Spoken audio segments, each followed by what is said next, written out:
નમસ્કાર વિદ્યાર્થી મિત્રો, સ્વાગત છે તમારું તમારી પોતાની યુટ્યુબ ચેનલ માય ટીચિંગ ક્લાસમાં. આજે આપણે ભણીશું ધોરણ 8 વિષય ઇંગ્લિશમાં યુનિટ 2 LMBB લર્ન મોર બી બ્રાઇટર. ચાલો વિદ્યાર્થી મિત્રો ચાલુ કરીશું. સ્વાધ્યાય પોથી પૂરવાનું પહેલો પ્રશ્ન છે ફકરો વાંચી અને નીચે પ્રશ્નના જવાબ લખો. ચાલો વિદ્યાર્થી મિત્રો પહેલો ફકરો તમે વાંચી જાઓ. એમાં પ્રશ્ન પહેલો ચાલુ કરીશું. How many gems are there in Akbar's courts? તો લખો there were 9 gems in Akbar's court. બીજું, who was Tansen? તો લખો Tansen was a great musician. ત્રીજું, which rag did Tansen create? How? તો લખો Tansen made some innovations in the Malhar rag and created Mia Malhar rags. ચાલો હવે option લખીશું. પહેલામાં લખો Akbar had 9 gems in his court, એમાં આવશે ડી. બીજામાં Tansen was a great musician, તો એમાં આવશે એ. ત્રીજો, which of the following is not a raga? તેમાં આવશે બી ચિરાગ. ચોથું, in which raga did Tansen make some innovations? તેમાં આવશે સી મલ્હાર. પાંચમું, which raga did Tansen create? તેમાં આવશે બી મિયા મલ્હાર. છઠ્ઠું, ઇનોવેશન્સ મીન્સ એમાં આવશે ન્યૂ ચેન્જીસ? તેમાં આવશે એ. ચાલો વિદ્યાર્થી મિત્રો હવે બીજો ફકરો એવી રીતે વાંચી જાઓ. એમાં પહેલો પ્રશ્ન જુઓ. What did the king say about Tansen's voice? તો લખો the king said about Tansen's voice wonderful. બીજું, what did the king ask Tansen to do? તો લખો the king ask Tansen to play something new on his tanpura and make them happy. ચાલો વિદ્યાર્થી મિત્રો હવે વિકલ્પ લખીશું. પહેલામાં આવશે which instrument did Tansen play? તેમાં આવશે C. Which raga did Tansen sing in the court? તેમાં આવશે બી દરબારી. ત્રીજું, which word so that the king was very happy? તેમાં આવશે એ મેક અસ હેપી. ચોથું, vote did the king call Tansen? તો એમાં આવશે બી ઉસ્તાદજી. પાંચમું, વન્ડરફુલ હુ સેડ ધીસ? તો એમાં આવશે સી અકબર. ચાલો વિદ્યાર્થી મિત્રો ત્રીજો પેરેગ્રાફ વાંચી જાઓ. એના ઉપરથી આપણે પ્રશ્ન જવાબ લખીએ. ચાલો લખો પહેલો પ્રશ્ન. What did the king say about Tansen's voice? તો લખો The king said that Tansen had the most wonderful voice in the world. ચાલો બીજું લખો. Did Tansen agree with the king? What did he say? તો લખો no, Tansen did not agree with the king. He said there was someone who sang better than him. હવે વિદ્યાર્થી મિત્રો વિકલ્પ લખીશું. જુઓ પેલું છે how did Tansen show his respect to the king? તેમાં આવશે બી he bowed before the king. બીજું એમાં પણ લખો which of the following statements is true? તો એમાં લખો બી. અને ત્રીજો, ડિસબિલીવિંગ મીન્સ નોટ શ્યોર? તેમાં આવશે સી. ચાલો ચોથો ફકરો વાંચી જાઓ. એના પ્રશ્ન જવાબ લખીશું. પેલું, what condition did Tansen put before the king? તો લખો Tansen told Akbar at he could not go to saint Haridas as the king. બીજો, how would the king go there? તો લખો the king would go there as a humble loves of music. ચાલો વિદ્યાર્થી મિત્રો હવે વિકલ્પ લખીશું. I shall go to him myself who said this words? તો એમાં લખો બી ધ કિંગ. બીજું, Akbar wood go there as a humble lover of music? એમાં લખો ડી. અને ત્રીજામાં હમ્બલ મીન્સ? તો એમાં લખો બી સિમ્પલ. ચાલો પાંચમો પેરેગ્રાફ વાંચો. ચાલો વિદ્યાર્થી મિત્રો એના પ્રશ્ન જવાબ લખીશું. Who sang better than Tansen? તો લખો સંત Haridas sang better than Tansen. બીજું, where did Sant Haridas live? તો લખો Sant Haridas lived in Vrindavan in a hut on the bank of river Yamuna. ત્રીજું, who was Sant Haridas? તો લખો Sant Haridas was Tansen's guru. ચોથું, who were Sant Haridas disciples? તો લખો Sant Haridas was disciples were Beju Bawra and Tansen. To what was Sant Haridas devoted? લખો Sant Haridas was devoted to music and Lord Krishna. પછી લખો વિકલ્પમાં Tansen was talking about? તેમાં આવશે એ Sant Haridas. Who was Sant Haridas? તેમાં લખો બી. Which of the following statements is false? તેમાં લખો ડી. ચોથું, which word in the paragraph means everyday? તો એમાં લખો સી. Discipline means? તો એમાં આવશે સી સ્ટુડન્ટ. છઠ્ઠું, I sing as you sing. Who said these words? તેમાં લખો ડી. સંત હરિદાસને. Who was Sant Haridas' favorite discipline? તેમાં લખો એ તાનસેન. છઠ્ઠો પેરેગ્રાફ વિદ્યાર્થી મિત્રો તમે વાંચી શકો છો. હવે આપણે એના પ્રશ્ન જવાબ લખીશું.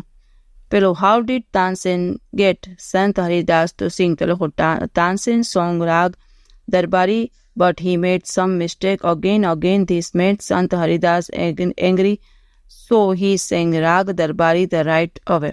Which rag did Tansen sing before his guru? તો લખો Tansen sang Rag Darbari before his guru.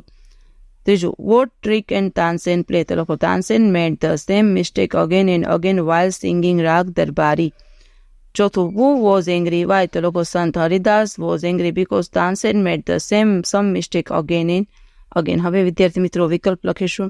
ચાલો પહેલામાં લખો A, બીજામાં લખો A, ત્રીજામાં લખો C, ચોથામાં લખો B, પાંચમામાં લખો C, છઠ્ઠામાં લખો D, સાતમામાં લખો A. હવે પેરેગ્રાફ 7 ચાલુ કરીશું વિદ્યાર્થી મિત્રો, વાંચી જાઓ તમે. એમાં પ્રશ્ન જવાબ લખીએ. What did the king angry? તો લખો the king angry that Saint Haridas was the greatest musician. ચાલો હવે વિકલ્પ લખીશું. પહેલામાં લખો C, બીજામાં લખો B, ત્રીજામાં લખો C, ચોથામાં લખો B.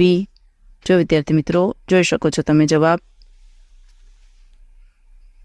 8મો પેરેગ્રાફ ધ્યાનથી વાંચી જાઓ. એના પ્રશ્ન જવાબ લખીશું. એમાં પેલું, at whose command did Tansen sing? તો લખો Tansen sang at the commands of the king of Hindustan. બીજો પ્રશ્ન, for whom did Tansen's Guruji sing? તો લખો Guruji sang for God the king of kings. હવે વિકલ્પ લખીશું. પહેલામાં લખો B, બીજામાં લખો A, ત્રીજામાં લખો D, ચોથામાં લખો C અને પાંચમામાં લખો A. ચાલો વિદ્યાર્થી મિત્રો હવે ટ્રુ ફોલ્સ લખીશું. પહેલામાં લખો ફોલ્સ, બીજામાં લખો ટ્રુ, ત્રીજામાં લખો ટ્રુ, ચોથામાં લખો ફોલ્સ, પાંચમામાં ટ્રુ, છઠ્ઠામાં ફોલ્સ, સાતમામાં ફોલ્સ, આઠમામાં ટ્રુ, નવમામાં ટ્રુ, 10મામાં ટ્રુ, 11મામાં ટ્રુ અને 12મામાં પણ ટ્રુ. જોઈ શકો છો વિદ્યાર્થી મિત્રો બધા જવાબ તમને પાછા ફરીથી દેખાડી દઈએ, તમે લખીને જોઈ શકો છો, જોઈને લખી શકો છો. પછીનો પ્રશ્ન છે, વિકલ્પ પસંદ કરી વાક્યોના અર્થ લખો. ચાલો પહેલામાં લખો B, Tansen made some improvements in the Malhar rag. બીજામાં લખો B, someone sings better than I do. ત્રીજામાં લખો C, I am afraid that he will refuse to come. ચોથામાં લખો A, Tansen could not convince him to sing. પાંચમામાં લખો B, Tansen knew how to get Saint Haridas to sing. છઠ્ઠામાં લખો C, Guruji sings for God. સાતમામાં લખો B, Sant Haridas is the greatest musician. પ્રશ્ન number 4 છે. નીચે આપેલો ફકરો વાંચો અને પ્રશ્નોના ઉત્તર લખો. ચાલો વિદ્યાર્થી મિત્રો પહેલો પ્રશ્ન જુઓ. Where was Minal Devi going? તો લખો Minal Devi was going on a pilgrimage to Somnath. બીજું, who met her on the way? તો લખો some sadhu met her on the way. ત્રીજું, why could the sadhus not visit Somnath? લખો the sadhus could not visit Somnath because they had no money to pay the tax. ચોથું, Minal Devi continued her pilgrimage to Somnath. True or false? તો એમાં લખો false. પાંચમું, Minal Devi did not go to Somnath because એમાં લખો B, the sadhus could not go there. ચાલો વિદ્યાર્થી મિત્રો હવે છે કૌંસમાં આપેલી ખાલી જગ્યા છે, વિકલ્પ શોધી અને એમાં લખો. પેલું, as hungry as the wolf. તો બીજામાં લખો lion, ત્રીજામાં લખો bat, ચોથામાં લખો lamb, પાંચમામાં લખો owl, છઠ્ઠામાં લખો bee, સાતમામાં લખો bird, આઠમામાં લખો peacock. ચાલો પ્રશ્ન નંબર 6 છે.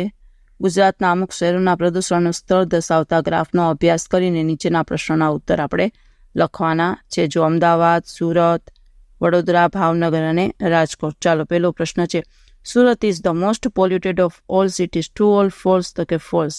બીજું, which city is more polluted than Rajkot? તો લખશે Ahmedabad is more polluted than Rajkot. ત્રીજું, Vadodara is the least polluted city. True or false? તો કે true. ચોથું, Bhavnagar is less polluted than Rajkot. હવે પાંચમું, which is the most polluted city of Gujarat? તો Ahmedabad is the most polluted city of Gujarat. છઠ્ઠું, Rajkot is more polluted than Bhavnagar but less polluted than Ahmedabad. True or false? તો એમાં આવશે true. સાતમું, Bhavnagar is less polluted than Surat but more polluted than Vadodara. તો કે true. Ahmedabad is the most polluted city. સાતમો પ્રશ્ન જુઓ વિદ્યાર્થી મિત્રો. નીચે આપેલી તુલનાઓ દર્શાવવા ચિત્ર દોરો અને ચોટાડો અથવા દરેક ચિત્રનું વર્ણન કરતું એક વાક્ય લખો. જો ઉદાહરણ આપેલા છે પછી એના ઉપર આપણે વાક્ય બનાવવાનું છે. The bowl has much water in it. બીજું the glass has more water than the bowl. અને the pot has the most water of the all. ચાલો થીન, થીનર અને થીનેસ્ટ જોઈ શકો છો વિદ્યાર્થી મિત્રો. ગુલાબનો છોડ તો લખો a rose plant is thin. An apple tree is thinner than a rose. The coconut tree is thinnest of all. પછી છે બ્યુટીફુલ, મોર બ્યુટીફુલ અને મોસ્ટ બ્યુટીફુલ. તો તમે જોઈ શકો છો. The sparrow is beautiful bird.